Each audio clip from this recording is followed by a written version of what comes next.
Bueno, estamos acá con un amigo en línea, Andrés Belgich, creo que lo digo bien. Andrés, buenas tardes. Hola, buenas tardes, Sergio, ¿cómo estás? Sí, ¿Cómo anda, sí, lo amigo? dijiste muy bien. Bueno, muy bien. Viste, porque estos Bien. apellidos a veces son complicados y uno por ahí mete la pata. ¿Apellido ¿Viste? inglés? No, para mí no. Sí, sí, no. ¿No? Varias veces no, lo han pronunciado mal, pero no, no, muy bien, muy bien. Es croata. Ah, croata, mirá. Qué ¿Viste? lindo. Muy bien. Mirá vos. Bueno, este amigo tiene... Bueno, preséntate, Andrés, así ya la gente te va conociendo. Bueno, cómo no. Bien, nosotros tenemos un canal de YouTube que se llama Muros. Muros. Bueno, también lo tenemos, o sea, en YouTube y en Odise. Cuya meta es derribar, digamos, los muros impuestos por el sistema que establece un relato y trata de adoctrinar a la sociedad. Simboliza una meta que es derribar los muros de la mentira, de la hipocresía instalada en los medios hegemónicos de comunicación. Está bien. Bueno, Nosotros pretendemos despertar conciencias a través de la comunicación como medio, porque cada conciencia que se despierta es un muro menos que derribar. está bien, Andrés. ¿Esto estaría relacionado con lo que llamamos la batalla cultural o estamos por otro lado? Sí, sí, por supuesto, estamos dando una batalla cultural. La famosa batalla cultural de lo que nos quieren imponer, ¿no? Sí, la mejor manera de combatir es buscando la verdad, mantener, ver qué es lo que se oculta detrás de lo que te cuentan y lo que no te cuentan también. La mayoría de las cosas que uno ve en los informes de los noticieros, en las películas, en los libros, está todo manipulado. Claro. Y esa es una forma también de, digamos, como de querer imponer, como dijiste vos, una idea que a veces no es la verdadera, ¿no? No, no, por supuesto, porque responde a intereses económicos, políticos y personales de quien detenta el poder. Tal cual. Y lamentablemente el poder en muchos lugares es muy grande y a pesar a veces que la verdad está presente, muchas veces ellos ganan. Vos sabés que ayer o antes de ayer estaba viendo un programa del calentamiento climático, ¿viste? Ujú. Y estaban diciendo que bueno, que los organismos justamente que tienen que manejar todo el aspecto de lo que es el control y todo ese tema, está manejado justamente por gente, por justamente empresarios, que son los que tienen que bajar, por ejemplo, la emisión de gases. Y los manejan todo Claro. ello. Ujú. Y por un lado, entonces voy a decir, ¿cómo hay organismos que están controlados por gente que tendría que controlar que no haya emisiones de gases, pero son ellos mismos los que están metidos ahí, que tienen que controlar a las empresas que vos decís tienen que, no sé, que bajar las emisiones de gases y todo eso. O sea que es muy complicado todo esto, ¿no? Sí, ese es otro gran fraude también, el del cambio climático, porque fíjate que en las zonas donde las temperaturas son bajas sigue manteniéndose estable, o sea, cada ciertos periodos la temperatura va variando. Pero bueno, lo que te quieren llevar es a quitarte esa soberanía, esa independencia de movilidad personal y hacerte más dependiente del Estado, usando los transportes públicos, con esto de la no contaminación y demás, cuando están los aviones que también fumigan a cielo abierto o tiran todos sus desechos en el mar y contaminan a gran escala. Tal cual. Bueno, pero igual de todas maneras eso lo podemos dejar para otra charlita que es recontra ¿Eh? interesante, ¿no? Sí, sí. Bueno, si lo que estuvimos hablando el otro día con vos, algo de lo que vos tocaste en un tema que me interesó mucho referente al famoso proceso de terror que se vivió en la Argentina en la década del 70. Vos sos especialista y seguramente por ahí nos vas a dar algún panorama un poquito más amplio de lo que fue realmente esa época, ¿no? Sí. No se escucha. A ver ahí. No, Ahí que está. vos... Hasta ¿Me ahora sí, escuchás se había ahí? cortado. No, que vos sos especialista justamente en el tema de la década del 70 con la famosa guerrilla que tuvimos acá en el país. Y que bueno, que eso también es un tema, justamente lo estamos hablando hoy con Eduardo, acá que me acompaña en la mesa junto con el gurí, que decíamos que por ahí puede ser algo que, sí, ya pasó todo eso, pero ¿sabes qué pasa? Es como una herida abierta que no cerró. Y justamente estos días atrás estuvo Firmenich hablando, como que esas heridas siempre alguien mete el dedo y vuelve otra vez a aparecer, como que uno la quiere cerrar, pero ellos aparentemente no la quieren cerrar. ¿Viste la entrevista que dio Firmenich, no? Sí. Sí, muchos se escandalizaron por las visitas de diputados a militares presos que organizó el cura Rabasi, a quien le quitaron la diócesis en la iglesia de Zárate, Campana, pero nadie dijo nada cuando el montonero Mario Firmenich desde el extranjero grabó un video instigando a los jóvenes de nuestro país a cometer atentados terroristas. O sea, todavía sigue pesando fuerte el relato kirchnerista de los derechos humanos. Tal cual, claro, porque él lo dice abiertamente eso, o sea, no hay una doble interpretación que vos digas, no, quiso decir algo, no, él lo dice abiertamente, lo dijo abiertamente. Sí, totalmente, utilizando por ahí algunas palabras más o menos rebuscadas como para no ser tan explícito. Sí, tan directo. Sí. Y bueno, nosotros en nuestros canales, principalmente en YouTube, hemos hecho, para los que quieran encontrarnos, pueden entrar a youtube.com/murosoficial, ahí tienen nuestros informes, hemos trabajado sobre este tema, porque como vos bien decís, Sergio, muchos dicen, bueno, ya pasaron casi 50 años, ya está, pero mientras los familiares de las víctimas del terrorismo de los 70 sigan sin tener justicia, continúa presente, sigue la herida abierta como bien decías. Y bueno, también otro detalle es que hace unos días atrás se cumplieron 43 años de un atentado de montoneros en Rosario. Yo vengo justamente de la localidad de Rosario, donde bueno, ahora tenemos otro tipo de terrorismo que acecha en todo el país, pero tiene su central ahí en Rosario, que son las bandas narcos. Hoy el terrorismo son las bandas narcos, pero el ejército no está equipado como debería para combatirlas y tampoco hay voluntad política, por el gran desprestigio y desarme que hicieron los gobiernos de la vuelta de la democracia con el ejército argentino. Lo tenía el radical guevarista Puyaro con los uniformes naranja, los presos de alto perfil, pero ¿y eso es combatir la delincuencia? ¿De qué sirve? Que tengan uniforme naranja. Pero pero qué bueno. Este atentado que yo te mencionaba fue el 12 de septiembre de 1976 en la ciudad de Rosario, cuando explotó un coche bomba de la organización terrorista Montoneros.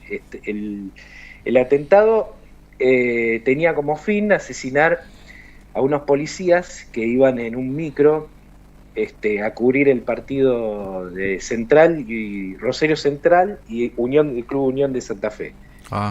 La bomba explota en la intersección de Junín y Rawson. Entonces los clavos, tornillos, plomo, las bolitas de acero, todos los restos del vehículo Citroën que fue el que explotó, mató a 9 policías, el cuerpo de guardia de infantería y un matrimonio de civiles. Que no tenía nada que ver en este caso, claro, era un circunstancial paseante por ahí. Una kiosquera, una mujer que atendía un kiosco de diarios y revistas también de la zona, murió. Solamente sobrevivieron algunos, como Oscar Walter Ledesma, Irene Ángela, su hija Andrea de 10 años, que sobrevivió de milagro porque venía en el asiento de atrás. Y ella da su testimonio en un documental que se llama Los Otros Muertos.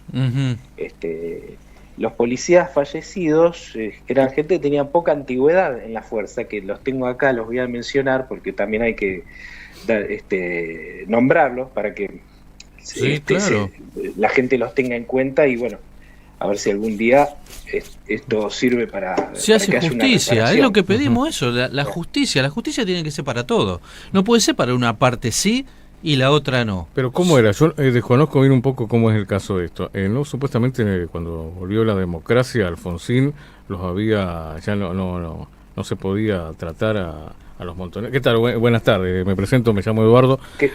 ¿Cómo es el tema con el tema de los montoneros? Porque no conozco bien esa parte de la historia. Viste que siempre nos vendieron, hasta incluso a través de películas, hasta creo que fue el año pasado, el anteaño, que se hizo la película Argentina 1985, que te venden una parte de la historia, siempre te venden el recorte, pero uno está bueno conocer todas las partes, ¿no? Porque uno quizás no estuvo en esa época o era muy chico y no conoce bien cómo se dio.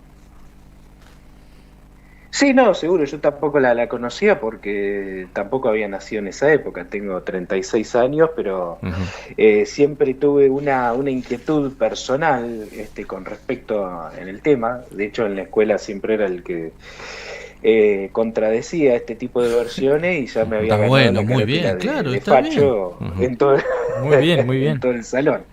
Y tenía 18 años. Y siempre me vi como que algo no me cerraba porque solamente se condenaba una parte nada más y acá claramente hubo una guerra. Por eso los militares tenían apoyo popular de la gente. Después vamos a hablar del contexto en el cual se dan el tema de los golpes militares y las organizaciones guerrilleras en toda América Latina. Pero contaba con un apoyo muy grande y del otro lado los montoneros, el apoyo popular era del 0,05%. Entonces esto me llevó también a ver no solamente las películas, los documentales, los testimonios auspiciados por el Estado, sino también investigar por otro lado, que es más difícil, porque es muy poco el material, no lo vas a ver en las librerías expuesto ahí en las vidrieras. Siempre va a prevalecer, digamos, lo que te quieren contar. En el año 84, ya Alfonsín lleva a juicio a la Junta Militar del golpe del 76, pero también a los cabecillas de los montoneros, Firmenich, a todos. La condena fue para todos. Claro. Pero ¿qué pasa? Después viene el gobierno de Menem. Menem lo absorbió, claro. Y en pos de una pacificación nacional y demás, indulta a los militares e indulta a los montoneros. Y ahí es cuando Firmenich se va a vivir a España, donde sigue hasta el día de hoy allá, digamos. Vivito y coleando. Habrá estado 6 años en prisión como mucho. Pero ¿qué pasa? La maniobra de Menem fue evitar un golpe. Entonces, sí, les da el indulto, después de ahí arranca el desfinanciamiento a las Fuerzas Armadas, el desarme. Por eso el levantamiento cara pintada, muchos lo interpretaron como un intento de golpe al gobierno constitucional, pero en realidad fue un levantamiento contra la misma fuerza, por lo que se estaba llevando adelante. Y ahora nos damos cuenta de que tenían razón.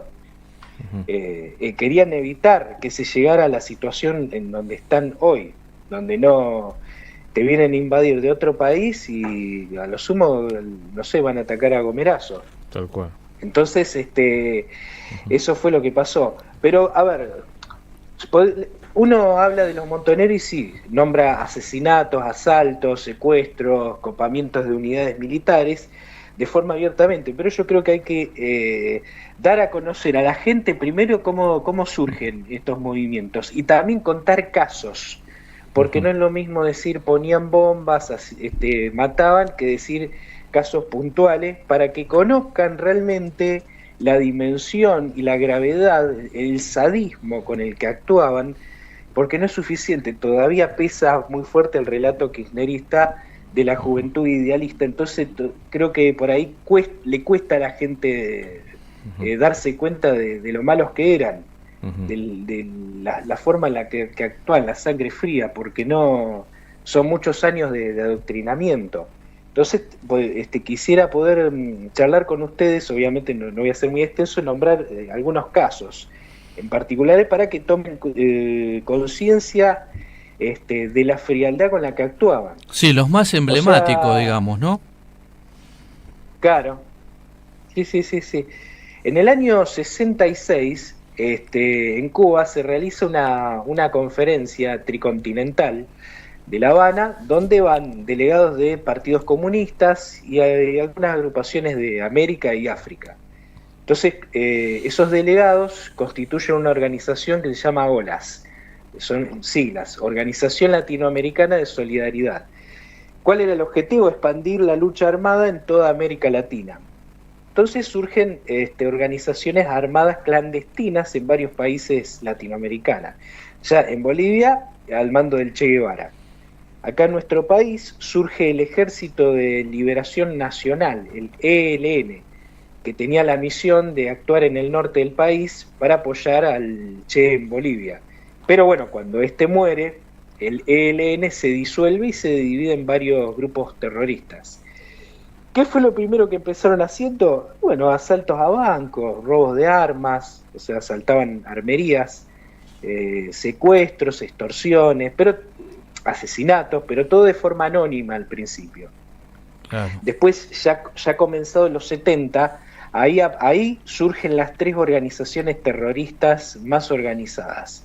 Montoneros, que son los autores del secuestro y asesinato de Aramburu.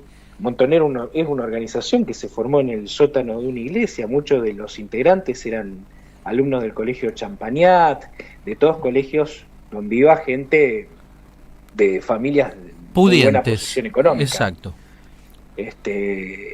Después tenías las FARC, las Fuerzas Armadas Revolucionarias, que tomaron la localidad de Garina, ahí en Buenos Aires, y el ERP, el Ejército Revolucionario del Pueblo, cuyo el primer acto terrorista fue el copamiento de una comisaría en Rosario, asesinando a 2 suboficiales.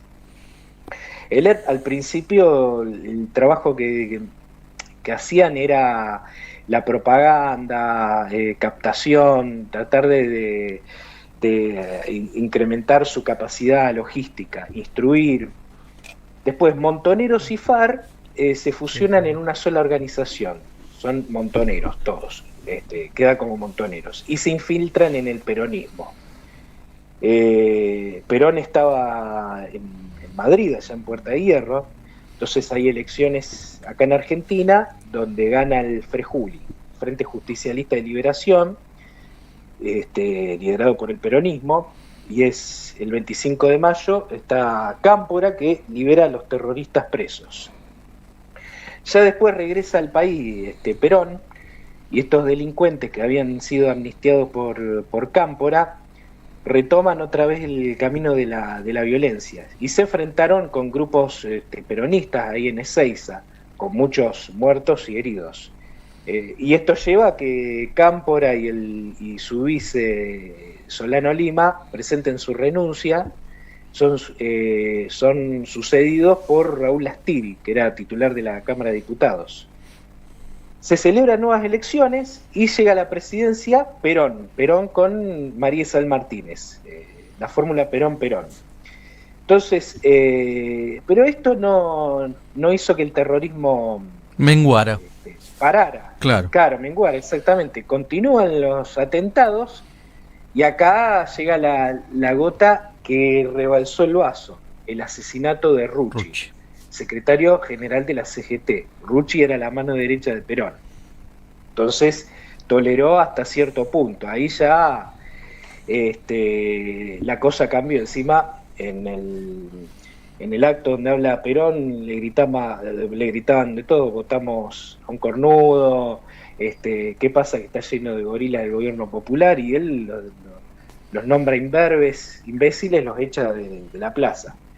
Y ese mismo año el ERP se instala en las selvas de Tucumán, que ese era el sueño de Santucho, y ahí arman como una suerte de guerrilla rural. Entonces la provincia queda como una zona liberada. Y Perón denuncia la subversión montonera como infiltrados marxistas dentro del peronismo. Bueno, en este tiempo se cometen 44 asesinatos, además de varios atentados. Entonces, ya desde el 74 al 76, ahí se instala esta guerrilla rural, donde tomaban pequeñas localidades, asesinaban a las personas civiles, policiales que los denunciaban. Y entonces el ejército empieza a intervenir en la zona. En el 75 se lleva a cabo el operativo Independencia, donde una brigada de infantería tuvo que instalarse 2 años ahí. Y ahí, bueno, también surge la alianza, la Acción Anticomunista Argentina, la AAA, un grupo paramilitar que estaba dividido en varios grupos, no formaban, digamos, una verdadera organización en sí, tampoco estaban tan coordinados, sino que eran dirigentes y personas que lo tomaban como una venganza personal por haber sido afectados por el terrorismo. En este tiempo se producen 284 asesinatos. Andrés, Ahora, Andrés, sí, está interesante, no sé qué opinan ustedes en la mesa acá. La verdad que es un tema, por eso es un tema como para desarrollarlo, claro, pero... El tema es que los tiempos de radio, viste, son muy cortitos, y la historia argentina podemos ahí desandarnos y poder ver después, bueno, cómo vino después la caída de Perón, que después, bueno, él muere, después cómo queda Martínez de Perón en la presidencia, lo que sucede después, la dictadura militar, lo que tiene que ver también con la vuelta de la democracia. Pero yo creo que lo que estaría bueno, como para ir cerrando, que lo que yo quiero que creo que es lo que vos querés dejar el mensaje, tiene que ver con esta idea de que la gente no se quede solamente con una sola parte de la historia, ¿no? Como para no extendernos mucho más, y en otro momento podemos hacer otra llamada, o algún día si querés venir acá, no sé si sos de acá de La Plata, y puedes venir acá al estudio y charlamos, también no habrá problema. Esto para cerrar, esto fue una guerra. Esto fue una guerra. O sea, no es que fue de un lado solo. El tema del debate que se podía poner también en discusión es que no está bueno tampoco que haya guerra. Claro. Porque no está bueno, de ninguno de los dos lados, ¿entendés? Y aparte no tiene que haber muertos de ningún lado. Esta gente atentaron contra un orden constitucional. O sea, era un gobierno constitucional. O sea, lo que es violencia no está bueno. Si lo trasladamos a lo que es la actualidad, lo que pasó el otro día en el Congreso, en la puerta del Congreso, más allá que vos puedes estar de acuerdo o no de lo que se debata, vos no podés, porque no ganaste la votación, ir con violencia. Obviamente no vamos a comparar esa violencia con la violencia que hubo en los 70, ¿no? Pero es lo mismo, o sea, estamos reproduciendo la historia, pasan los años y sigue habiendo, cuando no te gusta algo, parece que la violencia es lo único que vuelve a instalarse, ¿entendés? En la calle y demás. Lo que pasó la otra vez con el presidente de la rural. Ahí está. O sea, cuánto que esas cosas, los atentados a lo que hubo a la AMIA, a la embajada, son cosas que uno dice, ¿qué pasó? Uno tiene que tener cuidado, tal cual, porque todo es como un ciclo que vuelve. Si vos no tenés una mirada, digamos, globalizadora de lo que pasó, ese es el problema, que si vos tenés una mirada sesgada, entonces no vas a entender todo el proceso. Pero es lo que dijiste vos. Este hombre recibió un paquete, una carta bomba. Sí, en realidad lo recibió la secretaria. Sí, pero fue dirigido a Pino. Tal cual. Pino, ¿no? Sí, Pino. pero tal cual. Pero no por eso, la verdad que Andrés, muy interesante. Yo la verdad que te agradezco los datos. Se ve que sabés. Sí. Sabés de ¿Sos profesor datos. de historia también? No. ¿Estudió? ¿Estás ahí? Yo sí hice un año de ciencias políticas, pero bueno, la verdad que el adoctrinamiento que había en la universidad junto con todos los espacios eso debe ser me bravo. espantó y me terminé yendo. Acá en La Plata despreocupate que pasa lo mismo. Acá es exactamente igual. Pero bueno, pero por suerte también los chicos se están empezando a mover y ya hay unas movidas en contra de todo ese adoctrinamiento, ¿viste? Así que bueno, si Dios quiere, veremos en algún momento si esto cambia. Así que Andrés querido, te agradezco tu participación y por supuesto que vamos a volver a hablar del tema o quizá cambiamos de otro tema que vos ya los tenés bien explayado. Sí, por supuesto, estoy a su disposición. Listo. Yo les agradezco a ustedes por el espacio. Y bueno, les comento a la gente que está escuchando, a quien también aprovecho a saludarlos, a la audiencia de ustedes, que pueden encontrarnos en nuestras redes sociales. Dale. En YouTube nos encuentran en la página youtube.com /murosoficial, o también estamos en Odyssey, que se escribe Odyssey con 2C, .com /muros, y bien, si no, pueden entrar en nuestras redes sociales, Facebook, Twitter, Instagram, nos encuentran como Muros OK, todo junto. Ahí está, ahí te encuentran y te ven y seguramente te van a dar un like. Acceden a nuestros informes. Dale. Bueno, gracias Andrés. Gracias. Te mando un abrazo. Gracias a ustedes, un abrazo para ustedes y saludos a la audiencia. Gracias. Hasta luego. Bueno, Hasta luego. Nos vamos a